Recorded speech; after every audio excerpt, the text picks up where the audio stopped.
what he is saying, if you're on Instagram in your panties and bra, and he comes into your DM, what part of respect do you think he coming in there with?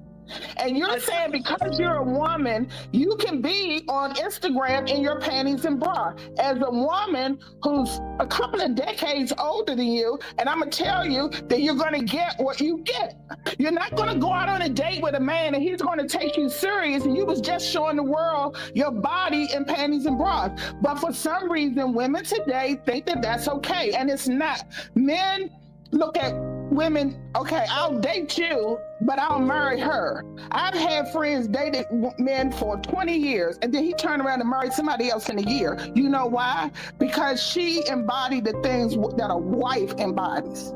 There's a difference between a girlfriend and somebody that a man will have sex with and somebody that he'll marry. And as soon as women understand that, they'll stop saying men are dogs, men are this. There's still such thing called morals and values.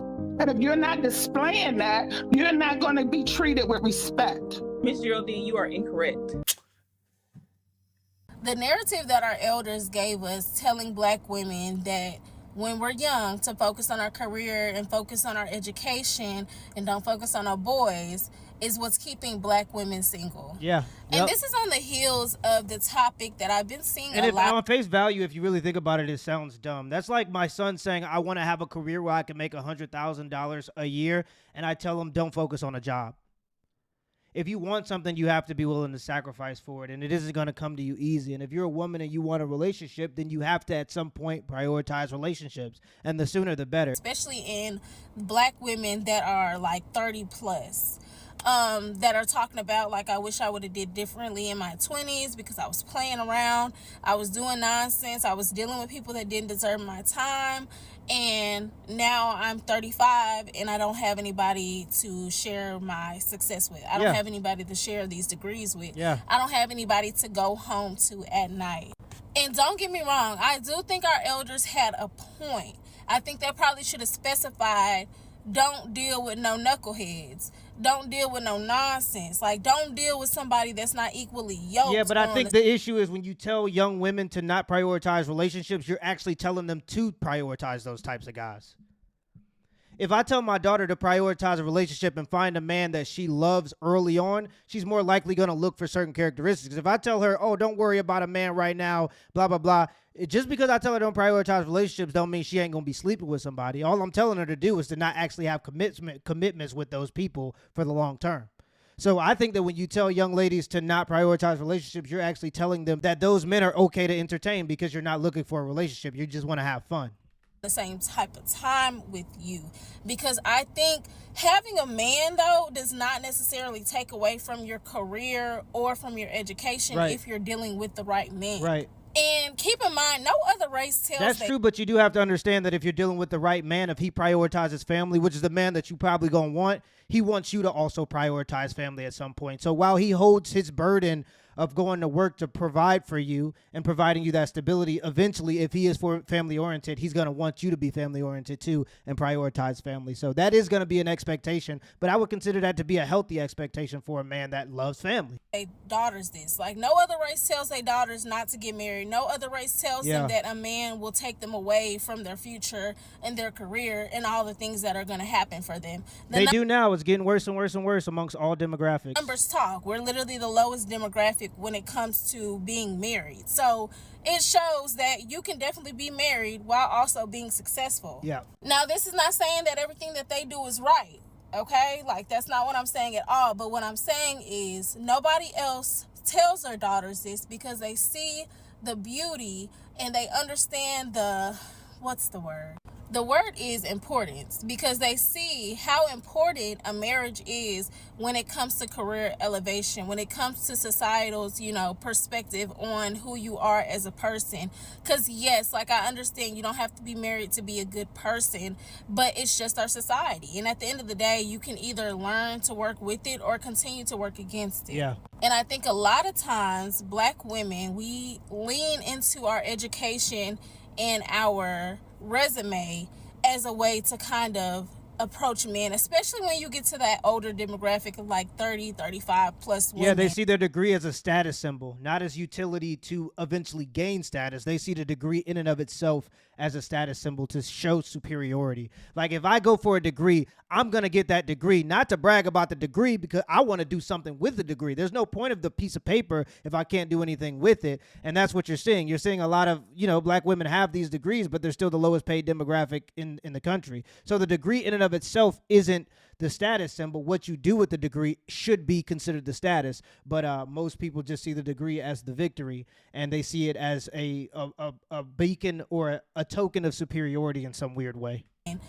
I can see the pattern of like those women constantly like, I got this degree, I got this business, I got this car, I got this house. Yeah. Like, where my man at? Why my man not here? Which is a totally valid argument, but I think partially is you have to start earlier, like, because the thing is, the older you get, the harder it is to find somebody. And we keep seeing this. Like, we know for sure whenever you're in your early 20s, mid 20s, people are starting to get married. People are starting to have children. So those standards that you had when you were 21, you can't really have at 35 because things have changed. People's lives have changed. And at the end of the day, you have to look at your demographic. You have your entire life to chase a career, but you don't have your entire life to have children. So if you want to have kids and have a stable family, that's something you got to prioritize. Once you hit like 30, most of the men that you're going to deal with are going to have at least one child. And if you originally were, I don't want no kids, I ain't doing that, it's going to make it extremely hard for you to find someone. Yeah.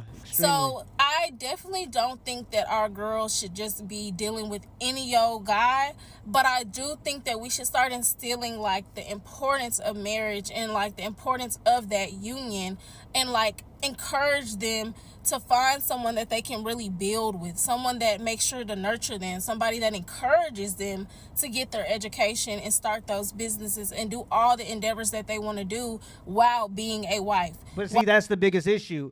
Being a wife isn't about chasing your career and prioritizing yourself and your own accolades. If a man wants a wife, he wants his wife to prioritize family in the same sense that he does. The only difference is a man prioritizes family by willing to go out into the world and conquer and bring something back for his family. A woman prioritizes family by having children and catering to those children, organizing family events, being a nurturer in the community. These are ways that women prioritize family. So if you want a relationship, it's not just about getting in the relationship and getting a man. Eventually, if you have a man that is family oriented, he's going to want you as a woman to prioritize family. And having a relationship and being married isn't just, I get to now chase my career. No, it's you have to eventually become a woman that prioritizes family. While being a mother, if that's what you desire to do, because I know that's not everyone's desire, but I do think that we need to stop telling our daughters to like not focus on men, because the other topic is we don't know how to date. We don't know what to look for. We don't know how to properly, be courted, because all our childhood we're being told no boys, no dates, you can't do this, you can't do that, and it's like it makes it extremely hard when you're an adult and you're trying to navigate dating and you've been told that you can't do something for so long. It makes it really hard. And this is literally straight from the horse's mouth. Like, a lot of the older women that I've talked to, especially my mentors, are usually in their 30s and their 40s doing very well for themselves. And they're always like, the only thing that I would have did differently is really found somebody that I could build with, because it's hard dating. Like, it's nothing to play with. And they always tell me, like, girl, if you find one now, keep them. Don't let them go, because it's going to get hard. Yeah. And you rather find somebody that really loves you and appreciates you, so y'all can build, and you want to start earlier, so like later on this is not a concern for you. Yeah, this shit's so bad out here. If you a man and you in an abusive relationship, you better learn to duck. Because going out back into this world because you think the grass is greener or trying to look for something new, man, it's so bad out here. You gonna find somebody that's gonna beat you worse. Yeah, it's so bad out here. My advice to people in an abusive relationship is to learn to duck. You've already started. You've already laid the pavement. So stay tuned, because I got a lot to say about this relationship topic. Like, this is something that I'm very interested in, and I've kind of always been. I really plan to write a book one day. I gotta say it now so I can look back and be like, girl, you said you was gonna write that book. Have you wrote that book? So So yeah, we'll be talking. Let me know what y'all think in the comments because I feel like this is a good topic. Yep, if you want a relationship, you have to prioritize relationship even if you are a man. Like that's why I don't like a lot of the red pill guys that'll say you got to focus on your status, focus on your money. Of course, those things are important, but it's also important that you stay social and don't just socially isolate in those pursuits because there are plenty of men that have money that also can't find relationships with women that actually like them. And part of it is because they have no social skills or social awareness because they spend a lot of time building these businesses and then they end up honestly just becoming rich simps anyway. So I do think if you want a relationship, whether you're a man or a woman, you do have to prioritize that at some point. But for women, it's significantly more important because they have a biological clock, obviously. So till next time.